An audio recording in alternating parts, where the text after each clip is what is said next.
Hey, so in this video, I'm going to show you exactly how to fill out a purchase agreement using the contract I use, which you can get with the link below. And I'm going to show you how to send it through e-signature so you can get it signed virtually from anywhere. So what I use is HelloSign. They're now called Dropbox Sign.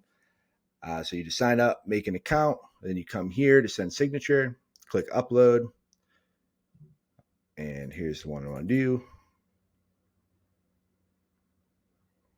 You gotta wait for it to upload, hit next.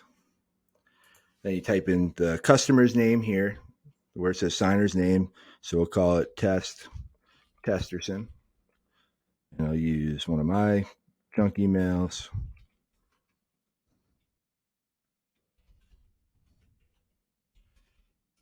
gmail.com. Cool.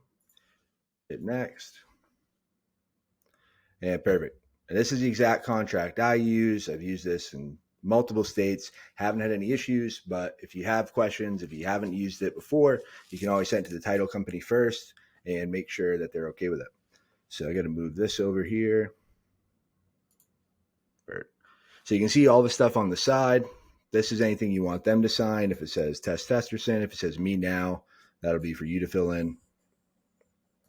So most of it's text box. You can set up templates, but I'm assuming you don't have them if you're watching this. But so property address, 123 Main Street, San Antonio, Texas, 78129. You put that there. The APN, I usually leave blank, let title fill it in, but you can find that info on the county website.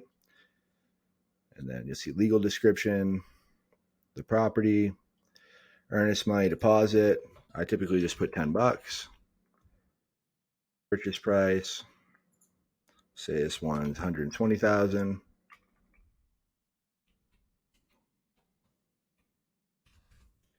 Close of escrow, I usually do 30 days out, depending on when they want to move or what the urgency is. So I'll do 23. Oh. Actually, this one you type out. So April, motherfucker. April 30th. Cool.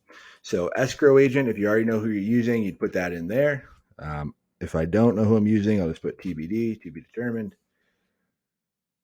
Seller, you'll put their name. Festerson. Then buyer, you'll put your name or your LLC. Hopefully you have an LLC. You did it the right way. So PI Holdings, LLC, inspection period. So I put the inspection period up to the date of closing. So let's say 30 days.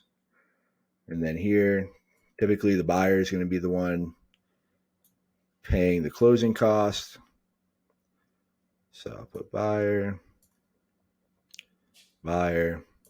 If you wanted to add anything additional, you would put it here, but usually you'll leave them blank. And you'll add your initials.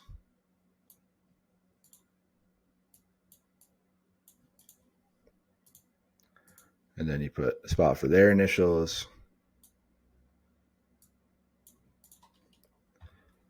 All the same stuff, status of title, blah, blah, blah.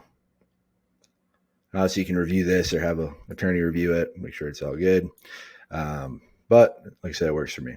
So seller initials, my initials, you get the point. Put initials there.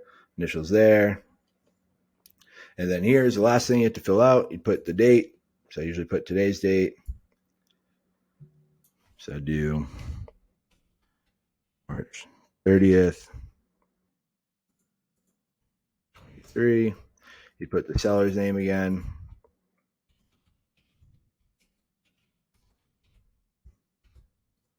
I usually move that to the right.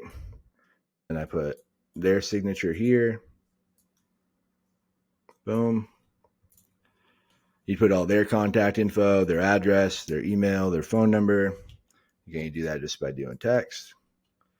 And then over here, you do the same date, March 30th. Then you put your LLC name.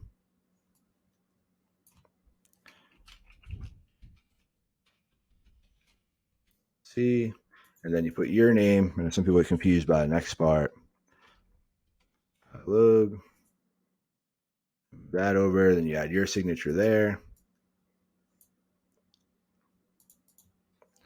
And then here you just put its manager.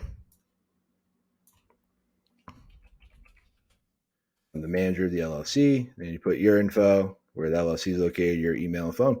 And then just scroll down, do the signatures one more time, or the initials rather.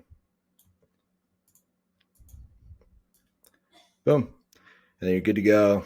The only thing we missed, again, was the initials on one of the pages. So just make sure I always double check before I send it, because it sucks having to type this out again. So put that there, that there, and just make sure we got everything. And yet, name, address, date, boom, 30 days, and just make sure it's everything we agreed to. And for some reason that got moved, so put that there. And you can't make these smaller too because they're fucking giant. And you put that there. It's good to go. You just hit next. And subject, I'll put 123 Main Street purchase agreement. And hit send. And it's that easy.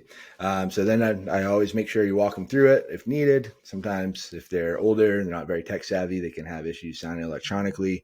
So I always want to make sure I'm there on the phone to walk them through it, make sure it gets signed. And it's that simple. So hopefully that was helpful for you guys. I know a few people have asked about the contract, so I wanted to put this video together. Again, if you want this contract, right below in the comments, I'm going to put a link where you can download the exact one I just showed you and the one I use.